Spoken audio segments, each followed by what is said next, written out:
할렐루야. 주님의 은혜가 오늘 여러분 삶 가운데 가득하시기를 주의 이름으로 축원을 드립니다. 이제 우리가 사순절 기간 동안에 누가복음 말씀을 통해서 뭐 이유에 대해서는 여러 가지가 있겠지만 누가복음 자체는 여러 복음서들과 또 여러 예수님에 관한 자료들을 충분히 정리를 해서 누가는 또한 학문이 뛰어난 사람입니다. 뛰어난 사람일 뿐만 아니라 의사였죠. 그러다 보니까 이 누가는 그 당시로 치면은 뭐 이방인이었습니다만 이방인이기 때문에 구별을 하는 것이 아니고 일반적인 학문 뭐 다 섭렵을 했고요. 그 가운데 이제 예수를 믿고 구원을 얻게 된 하나님의 사람으로 이 복음서를 기록하게 된 바 누가복음의 기록들은 누군가가 놓칠 수도 있는 자세한 부분까지 또 미치지 못했던 부분까지 그게 아쉽다는 게 아니고 조금 더 자세하게 더 많이 풍성하게 기록하려고 했던 의도가 분명히 있었습니다. 그래서 사순절 기간 동안에 누가복음의 말씀을 통해서 조금 더 풍성하고 조금 더 깊이 있게 복음서를 통해서 예수 그리스도의 땅 가운데 오심과 죽으심과 십자가에서의 부활 이 모든 것들을 좀 더 풍성히 나누면서 은혜가 되기를 원하는 마음에 사순절 기간 동안에 물론 이제 부활주일까지 다 연결이 되겠습니다만 그 말씀들을 통해서 분명히 성경에 나와 있죠. 어제 본문이기도 합니다만 2장 40절에 아기가 자라며 강하여지고 지혜가 충만하며 하나님의 은혜가 그 위에 있더라. 이건 예수님의 이야기를 기술한 게 아니고 예수 그리스도를 통해서 예수를 믿는 성도들의 삶이 곧 이러해야 한다라는 것에 대한 좀 지침으로 보시면 될 것 같습니다. 우리가 점점 더 자라가야 되고 강하여지고 지혜가 충만하고 하나님의 은혜가 늘 우리 위에 있는 그런 존재들이 바로 우리가 되어야 되지 않을까. 그래서 누가복음을 통해서 사순절 기간 동안 좀 충분히 말씀을 좀 나누고 있습니다. 이미 뭐 복음서는 다 나눴고 아시는 바대로 하겠지만 누가복음을 통해서 더 깊이 좀 살펴보시고 또 기도의 제목으로 삼으시는 그런 기회로 삼으시면 좋을 것 같습니다. 그래서 이제 누가복음 2장이 마무리가 됩니다.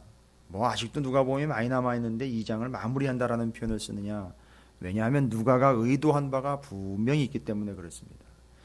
여러분 이 2장까지 보시면 1장부터 2장까지 상당히 아주 철저하고 체계적이고 의도적인 본문 구조를 가지고 있습니다. 무슨 구조냐 하면 세례 요한이라는 사람과 예수 그리스도를 분명히 대조하는 건 아니고요. 같은 순서로 같은 구조로 비교를 하고 있습니다. 천천히 다시 한번 읽어보시면 발견하실 수 있을 겁니다. 어떤 툴로 비교를 하느냐 하면 똑같습니다. 똑같아요. 그런데 차이는 뭐냐면 양이 다릅니다. 그러니까 세례 요한과 예수님의 탄생서부터 뭐 여러 가지 이야기들이 타이틀이 같습니다. 그런데 양이 달라요. 분량이 다릅니다. 첫 번째는 그 부모를 소개를 합니다. 출생을 예고합니다. 그걸 듣고 어머니가 반응을 하죠. 그리고 출생을 합니다. 할례와 그 이름을 지어줍니다. 할례를 받으면서 이름을 지어줍니다. 원래는 나면서부터 이름을 지어주게 되어 있는데 참 독특하게 둘은 예수님과 세례 요한은 할례를 받으면서 이름을 지어줍니다. 그 다음에 이제 예언자적 반응이라 가지고 여기 나와 있는 사람들의 반응이 나와 있습니다. 그리고 자라가는 거에 대한 이야기를 뒤에다 기록을 합니다. 그런데 중요한 것은 제가 말씀드렸죠. 양이 다르다는 겁니다. 여러분 유치한 얘기로 듣지 마십시오. 뭔 얘기냐면 지금 세례 요한과 예수님을 비교하고 있는 겁니다. 근데 양이 달라요. 무슨 얘기입니까? 초점은 예수에게 있는 거예요. 그럼 왜 세례 요한과 예수님을 비교를 하느냐? 여러분께서 이 마태복음 11장 2절부터 기록되어 있는 내용들을 보면 세례 요한이 옥에 갇혀서 예수님에게 자신의 제자들을 보내서 뭐라고 묻느냐 하면 예수께 여짜오되 오실 그이가 당신이오니까 우리가 다른 이를 기다리오리까. 내용상 좀 이해가 안 되는 부분이기도 해요. 왜냐하면 이미 세례를 주셨고 세례를 받으셨고 하나님의 어린 양이다라는 분명한 얘기를 했는데 몰라서 의심스러워서가 아니라 세례 요한은 이미 감옥에 갇혀 있습니다. 자기 역할이 지금 끝나가고 있다는 얘기죠. 그럼 분명히 내가 내 역할 다 했는가? 라고 봤을 때에 분명히 내 뒤에 분명히 오셔야 될 분이 있었네. 그분임을 확신하고 편안하게 죽겠다. 뭐 이런 얘기겠죠. 그런데 바로 그분이 당신입니까? 라고 확인 사살을 합니다. 바로 이게 뭔 얘기냐 하면 세례 요한의 믿음도 믿음이지만 이 당시 예수님이 태어나실 당시 세례 요한이 6개월의 터울을 두고 태어났지만 예수님이 공생의 활동을 시작하실 당시 30세, 33세까지 이미 세례 요한은 일찍부터 세례 요한이 거닐던 공동체가 있었습니다. 이건 자체적으로 세력을 규합을 해가지고 무언가를 이뤄내려고 하는 이익 집단이 아니고요. 바로 자기가 엘리야의 사명을 감당해야 해서 엘리야처럼 살아가면서 실제로 광야에서 그 하나님의 말씀을 충분히 연구하면서 이제 오실 그분을 준비하고 있는 세례 요한이 워낙에 독보적으로 신앙적으로 그 당시에 바리새파, 사두개파 이 서기관들 이거 바라볼 거 아니기 때문에 세례 요한을 따라다니던 무리들이 상당했습니다. 그러다가 세례 요한이 세례를 줄 때 많은 사람들이 몰려오게 된 것이고요. 거기서도 역시 따르는 이들이 많았습니다. 근데 거기에 예수님이 세례를 받으러 오신 거예요. 그럼 잘 보십시오. 사람들은 일반적으로 생각했을 때 그냥 상식적으로 생각해서 기본적으로 생각해 내가 세례 요한을 따라가야 돼. 예수를 따라가야 돼. 이걸 고민할 거예요. 누가는 이거 정리하는 겁니다. 세례 요한이 나쁘다 가짜가 아니다. 이게 아니라 세례 요한의 역할은 여기까지고 그가 주장하고 그가 지시하고 그가 드러내고 있는 분이 예수님 이분이니까 세례 요한을 따르는 게 아니고 예수를 따라야 된다. 그래서 세례 요한이 일찍 부름을 받아 갑니다. 그럼 그 세례 요한을 따랐던 공동체가 어디로 갔겠습니까? 예수님을 따라가야죠. 누가는 이 모든 과정을 알기 때문에 세례 요한이 예수님을 충분히 드러내며 그 길을 예비했던 완벽한 선지자였습니다. 제가 말씀드렸죠. 선지자는 세례 요한까지, 구약의 수많은 선지자들은 세례 요한까지 해서 정리 끝납니다. 선지자의 역할은 세례 요한이 다 감당해서 끝나버립니다. 선지자는 여기까지예요. 그런데 그가 정말 충성되게 그 역할을 잘 감당했고 너무 많은 사람들이 그를 인정했고 그 공동체가 따로 생겼고요. 이제 추측건데 혹시 그 SN의 공동체가 세례 요한 공동체가 아니었느냐 이렇게 추정을 하는 이유는 거기 있는 겁니다. SN은 아예 따로 들어가서 자기들끼리 모여서 말씀 연구하면서 기도하면서 아예 수도적인 생활을 했으니까요. 그러니까 가능성이 있는 얘기예요. 그러면 누가는 여기서 그렇게 대단한 훌륭한 세례 요한이지만 그 세례 요한이 예수 그리스도를 예비하고 준비하기 위한 위치에 있는 것이고 더욱 본질적이고 중요한 존재는 바로 예수 그리스도다라는 걸 얘기하기 위하여 여기서 이야기하고 있는 겁니다. 그래서 세례 요한의 이야기와 예수님의 이야기가 구조는 같은데 세례 요한의 이야기와 예수님의 이야기의 차이점이 양에서 차이가 난다. 이제 의도를 아시겠죠? 누구를 집중해야 되느냐? 예수님을 집중해야 된다 이런 얘기예요. 앞에 1장 끝부분 80절에 아이가 자라며 심령이 강하여지며 이스라엘에게 나타나는 날까지 빈들에 있으니라. 그런데 2장 40절 아기가 자라며 강하여지고 지혜가 충만하며 하나님의 은혜가 그 위에 있더라 하고 뒤에 41절부터 52절까지는 예수님의 어린 시절 이야기입니다. 정확하게 이야기하면 12살 그 이후로 이야기예요. 근데 세례 요한에게는 그 이야기가 없습니다. 어떻게 자라갔는지에 대한 에피소드도 없고 이야기가 없습니다. 41절부터 52절까지는 누가가 추가를 한 거예요. 더 설명을 한 겁니다. 왜? 상당히 중요한 거기 때문에 그런 거죠. 그래서 예수님에게 초점을 맞추고 있습니다. 근데 그 본문을 보시면은요.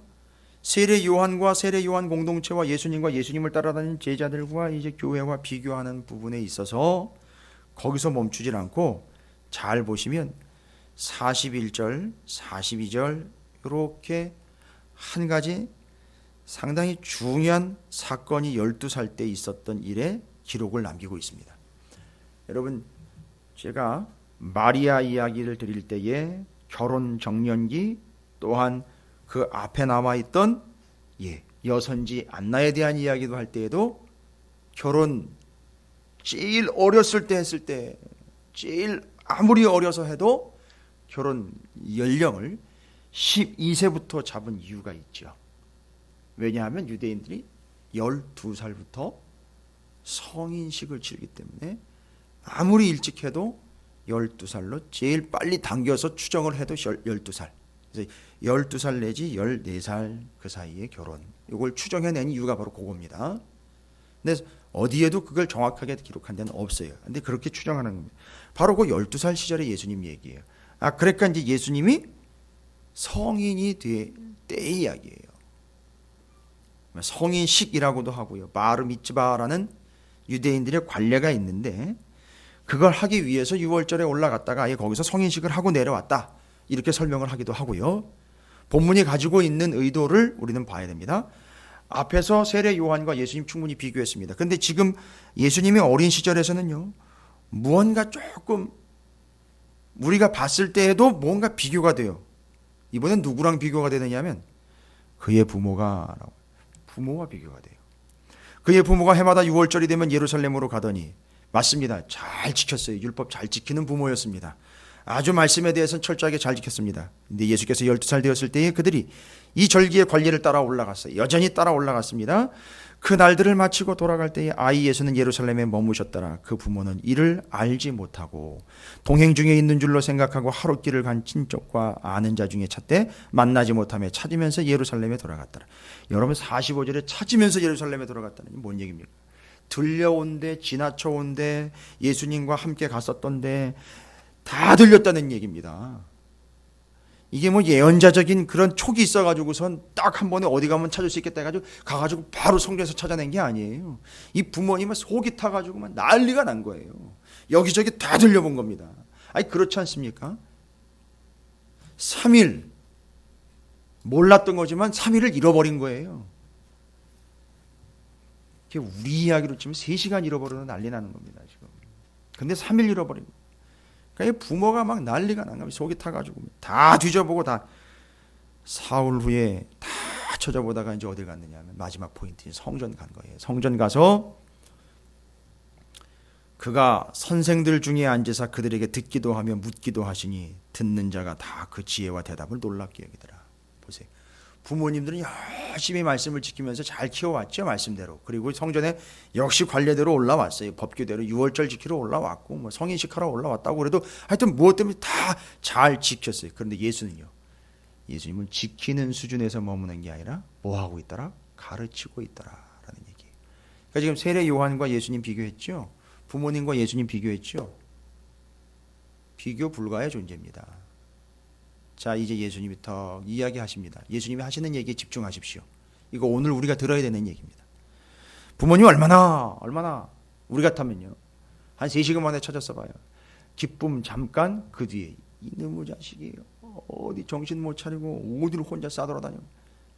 난리가 날 겁니다. 마음이 절제된 표현이긴 하지만 그 마음이 이렇게 얘기합니다. 그의 부모가 보고 놀라며 그의 어머니는 이르되 아이야 참 점잖게 표현했어요. 너희 놈 어찌하여 우리에게 이렇게 하였느냐? 보라 내 아버지와 내가 근심하여 너를 찾았노라. 이 뒤에 예수님의 대답 집중하십시오. 이게 포인트입니다. 네 아버지하고 내가 얼마나 근심하며 찾았는지 아느냐? 예수께서 이르시되 어찌하여 나를 찾으셨나이까? 이 상당히 건방진 얘기는 아니지요. 본질을 이야기합니다. 내가 내 아버지 집에 있어야 될 줄을 알지 못하셨나이까 하시니 네 아버지하고 네 엄마인 내가 얼마나 너를 찾았나 딱 이야기하니까 예수님은 뭐라고 얘기합니까? 내 진짜 아버지가 누구인지 아십니까? 이렇게 얘기하는 거예요. 그러니까 지금 다른 아버지를 얘기하는 거예요. 얘기상 뉘앙스상 네 아버지하고 나하고 너를 얼마나 찾았는데 했는데 예수님이 내 아버지 집에 내가 있어야 될 줄을 알지 못해. 그러니까 내 아버지는 누구라는 거죠? 하나님 아버지라는 얘기예요. 여러분 이거 정리하고 넘어가세요. 하나님 아버지가 내 아버지라는 얘기인 거예요. 그리고 그 아버지 집에 있어야 될 줄을 알지 못하셨나이까? 상당히 중요한 표현입니다. 내 아버지 집에 내가 있어야 될 줄을. 이건 죄송합니다. 죽을 때까지 잊으시면 안 돼요. 내 아버지 집에 내가 이상하다. 성전에 있는 것만 보고 지금 성전에 있는 것 자체를 보고 이 성전이 아버지 집이라고 이야기하면 베델 뭐 하나님 집, 그다음에 성전 집 맞아요. 성막 하나님의 집 이외에 임재하시는 거니까 그런 단순한 의미가 아니라 원래 헬라어 원문으로 보면은요. 내 아버지 집에 있어야 할 곳, 있어야 할 곳, 있어야 될 줄을 알지 못하였나이까. 이 표현은요, 무슨 표현이냐면 있어야 할 곳이라는 게 이 밑에 나와 있죠. 밑에 내 아버지 집에 있어야 할 줄을 알지 못하셨나이까에 대한 설명을 달아놨어요. 무슨 얘기인지 그 주석에다가 달아놨죠. 내 아버지의 일에 관계하여야 라는 거예요. 무슨 얘기입니까? 여러분, 이건 해석이 다른 게 아니라 이 두 가지를 결합을 해야 돼요. 내 아버지 집에 있는다라는 표현은 한글로는 이렇게 설명을 해놨지만 주님은 지금 집을 이야기하는 게 아니고 집만 이야기하는 게 아니라 거기서 내가 뭘 해야 된다는 얘기죠. 하나님의 주어진 일을 해야 된다는 거죠. 이거 기가 막힌 겁니다. 그럼 하나님의 일을 해야 되고 나는 아버지 집에 있어야 되고요. 일도 하고 집에도 있어야 된다. 그러면 여러분 이거 거꾸로 해석하면 뭐가 되느냐면 역으로 해석하면 잘못된 해석입니다. 내가 일도 해야, 하나님의 일도 해야 되고 하나님의 집에도 있어야 돼요. 방법은 딱 하나예요. 요즘 이거 어떻게 해석해야 될까요? 교회 와서 살아야 돼요. 무조건이에요. 근데 의미는 이게 이해가 되는데, 의미는 맞아요. 그런데 그렇게 살아야 되는데, 근데 그게 아니고요. 더 강력한 의미로 이야기합니다. 하나님의 일을 해야 돼요? 나는 하나님의 집에 있어야 됩니다. 그럼 이건 두 개를 따로따로 해가지고 믹싱을 해야 된다는 개념이 아니라 이건 두 개가 같다는 의미입니다. 하나님의 일을 하는 그것이 곧 하나님의 집에 있는 거예요. 하나님의 집에 있는 게 곧 하나님의 일을 하는 거예요. 여러분 놀라운 사실입니다. 별것 아닌 것 같지만 성전에 올라오는 것, 그것이 하나님의 일을 하는 거예요. 올라오지 않는 것, 그것이 곧 일을 놓은 겁니다. 그리고 여러분께서 교회가 됐든 아니요, 내 삶의 자리에서든 그게 주님의 일이라면은요, 우리가 어디에 있는 거나 마찬가지라는 얘기죠. 성전에 있는 거예요. 그러니까 또 이거를 합리화시켜가지고 내가 직장에서도 기도하고 집에서도 기도하니까 거기가 다 집이죠. 맞는 얘기인데 들어보세요. 바울이 이거를 놀랍게 정리를 했어요. 아버지 집에도 있어야 되고 내가 주님의 하나님의 일도 해야 돼요. 두 개를 합쳐버렸어요. 그래가지고 이게 정리가 됐어요. 이건 제가 정리를 한 거예요. 너무너무 은혜를 많이 받았습니다. 죄송합니다. 실은 제가 지금 얼굴이 여러분이 좀 보시기에 좀 그럴 것 같은데 좀 손을 좀 댔습니다. 이거 붙여놓고 하루 종일 이거 듣고 말씀 듣고 이 새벽 준비하는데 와, 놀랍습니다. 바울이 이걸 정리를 했어요. 집에 있어야 되죠. 예수님의 말에 의하면 내가 아버지 집에 있어야 되고 그 아버지 집에 있는 게 곧 하나님의 일을 하는 거예요. 내가 하나님 일도 해야 되고 합리화하지 말라고요. 하나님의 일 하는 것 그냥 하나님의 집에 있는 것이다라는 그런 마음 편한 생각 말고 의미는 같은 건데 그렇다고 그걸 한쪽을 하나를 변명하거나 하나를 합리화시키는 데 쓰면 안 되고 같이 이루어져야 돼요. 집에도 있어야 되고 일도 해야 되죠. 바울이 그렇게 했잖아요. 고린도서시네요. 너희 몸이 성전인 것을 너희가 알지 못하느냐. 그러면 우리가 뭐가 되는 거죠? 성전이요. 하나님의 성령이 임하는 성전이니까 의미상으로는 이게 두 가지가 완성이 되는 거예요. 제가 아주 기절을 할 정도로 놀랐습니다. 소스라치게 놀랐어요. 이 바울이 이걸 완벽하게 이렇게. 그러니까 내 몸이 하나님의 성전이 되어 있기 때문에 내가 있는 곳, 그곳이 성전이고 내가 하는 일이 하나님의 일이 되는 것 그 자체가. 그래서 하나님의 성전인 걸 너희가 알지 못하느냐라는 바울의 이야기는 곧 이 두 가지를 완벽하게 성취를 해내는 명확한 명제가 돼버린 겁니다. 누가 얘기한 게 아니라 신학자가 얘기한 게 아니라 사도 바울이 성경에다 기록을 해놓은 게 너희 몸이 성전 가야지요. 성전에 있어야지요. 그리고 하나님의 일을 해야지요.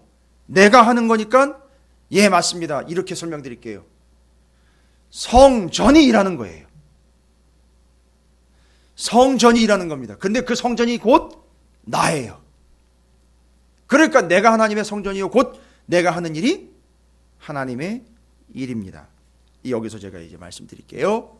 하나님의 일이 뭡니까 도대체? 하나님의 일. 예수께서 요한복음 6장 29절이죠. 예수께서 대답하여 이르시되 하나님께서 보내신 이를 믿는 것이 하나님의 일이니라 하시니. 이렇게 나와 있는 거죠. 여러분, 제가 오늘은 이 말씀 가지고요, 여러분 정말 축복합니다. 여러분, 우리 모두는 다 하나님의 거룩한 몸된 성전입니다. 성전에 있어야 될 줄을, 아버지 집에 있어야 될 줄을 알지 못하셨나요? 아버지 집에 있고, 그것이 곧 어떤 의미냐면 하나님의 일을 한다는 의미. 두 개가 같은 거예요. 맞아요. 이걸 이해하고 교회에서 사세요. 이걸 고백으로 살아내십시오. 여러분이 살아가고 있는 거기가 다 하나님의 집이고, 여러분이 하시는 모든 일이 다 하나님의 일이 되시기를, 그래서 여러분 몸이 거룩한 성전이 되시기를 주님의 이름으로 축원을 드립니다. 오늘 이 말씀을 기억하시면서 예수께서 우리에게 명확하게 알려주신 이 바, 예수의 지혜와 키가 자라며 하나님과 사람에게 더욱 사랑스러워 가시더라. 여러분 모두가 다 그런 존재가 되시고 성전된 자로서 그렇게 그 집에 있고 그 일을 행하는, 주님의 일을 행하는, 주님과 함께하는 복된 성전들이 되시기를 주님의 이름으로 축원합니다.